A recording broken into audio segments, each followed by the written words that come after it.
Give it up for one of the funniest comedians in Dallas, Texas, Ruekberg. Thank you, JoJo. And keep it going for your last comic, Alex Gaskin.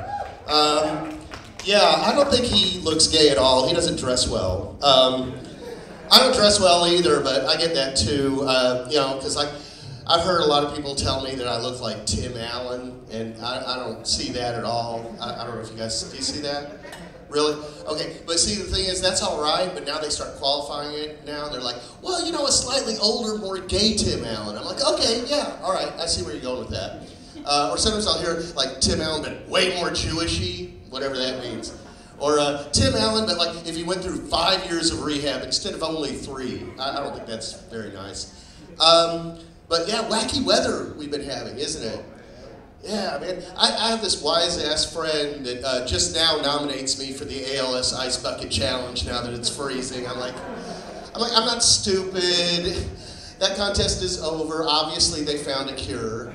But no, you know what else I'm glad is over? Is Valentine's Day. Yeah, now I can finally like start calling back some of the girls I've been dating. Well, you know, yeah, you can't call them too close to Valentine's Day. That sends the wrong message. Absolutely, but you know, I was really excited this year. I had an actual Valentine's date. Well, let me clarify. It was a performance at a stand-up comedy on Valentine's Day. That kind of date, not like a real date with a human being. What, are you kidding me? But no, later though, I did go on one of those like you know, romantic carriage rides through downtown. Yeah, I was able to like, you know, really appreciate the scenery without the distraction of someone sitting next to me. Then I went ahead and treated myself to that 50 Shades of Grey, wanted to see what that was all about. I didn't, you know, when that came out a couple of years ago as a book, I guess, I didn't know what it was. I kept hearing all these middle-aged women going on and on about it. I thought it was some new hair product. Yeah, 50 Shades of Grey. It's like a hair color and a stern but sexy tangle tamer. Is that possible? I don't know. But, you know, Valentine's Day, it just kind of, you know, it brings out all these, like, you know, feelings and emotions. You know, sensations, physical sensations. I don't just mean in your underwear, guys. I mean, like, you know, in your gut, you know, it's like, I know, like, when I get, like, all the butterflies and stuff churning around, you know, I know that's true lust. Either that or I just have to take a shit. Sorry. Or both. I can't seem to get one without the other these days, but anyway. Or I'll tell you what the real deal is, guys. When you feel the earth moving under your feet, when you feel that, now that is true love. I mean, it's either that or an earthquake, and we all know there's no earthquakes in Texas, right? So, oh, there are? Are you fracking kidding me? Sorry, I'm going to drive that joke into the ground, but anyway. I did make a New Year's resolution, though, to get on more dating sites. Not necessarily to go on more dates, just to get on more dating sites, but I'm not doing so well. I can't seem to even get past a lot of these profiles. I mean, this one woman, she had like this whole list of no's of what she's not looking for. She's not looking for a guy with financial problems. She's not looking for a guy with commitment issues. A guy that's not over his ex. What else? Oh yeah, she's not looking for Mr. Perfect. Well, that ruled me out, so. But you know, then I saw this one woman posted that she's looking for a man who will treat her the way he would want his daughter to be treated. Yeah, I know, and I've got a daughter. I'm like, what's her game? Am I supposed to like take her phone away when she comes in late? Is that what she's into? Or tell her, hey, would you put some clothes on? You know, that's not very romantic. But then I started thinking, you know, I didn't consider this originally. It's very possible she might just have like a really sexy dad. No, I don't really want to be thinking about that, sorry. Ooh, get that thought out of my mind. But, you know, commuter dating's weird. My friends love it, especially the married ones for some reason. Don't know what's up with that.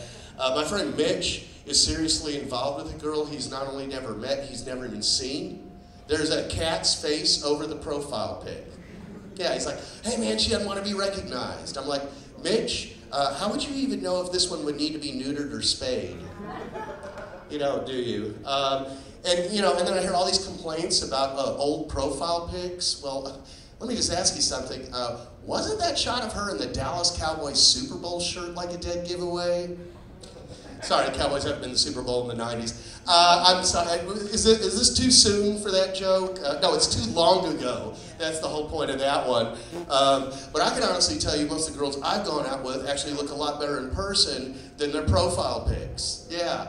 And I'm like a good photographer. I've actually offered to take better profile pics so maybe then they can get some better dates. But I've had it with I've kind of had it with computers. I mean, like Facebook. I'm getting all these weird notifications. This one friend of mine sent me an invitation to like the Facebook page of her gynecologist. Yeah.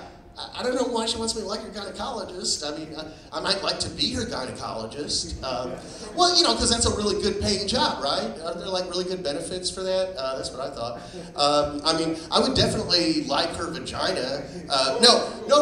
Like if her vagina had like a Facebook fan page, you send it a like, No, if it was just like a regular Facebook page, well, no, then I would just send a request to be friends with her vagina. And then once you're friends, you can poke it. Is that how that works? Sorry about that. Anyway, I'm sorry. I forgot to ask everybody how they're feeling tonight. But you know what? Yeah, you get asked that plenty. I have a different question for everybody. How's everybody tasting tonight? You know what? Seriously, I was in a restaurant a couple weeks ago. We got our food. The waitress comes over. I swear to God, she's like, "So how's everybody tasting tonight?" I'm like, I don't know, probably kind of salty, maybe a little moldy in places, I don't know. Well, I was in a restaurant I never go to. Have you guys ever been in a Cracker Barrel? Yeah. My God, there are so many white people in Cracker Barrel. Shit. Don't get me wrong, I got nothing against white people one-on-one, believe me. No, my doctor happens to be white, okay? Actually, now that I think about it, my parents are both white, I think. It's still a little unnerving, when you're surrounded by white people like that. Is that what they call that place, Cracker Barrel? Just wondering.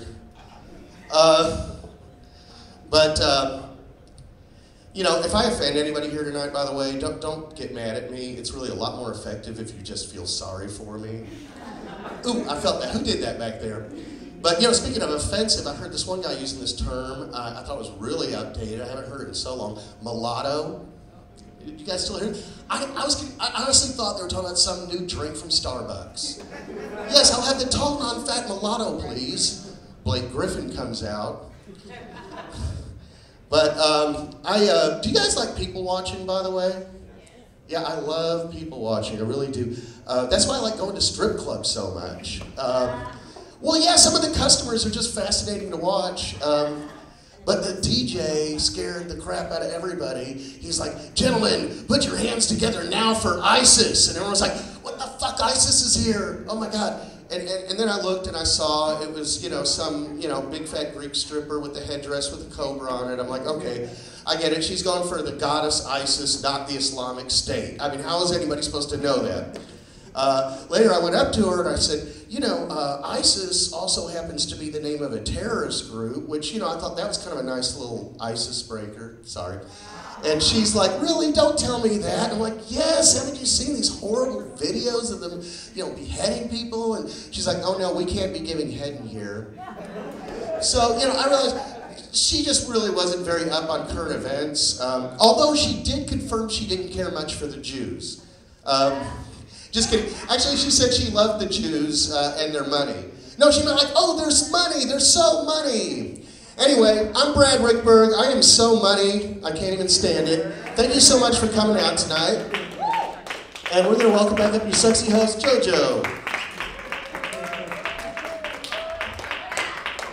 Give it up for one of the coolest Jews in Dallas, Texas, Ruekberg.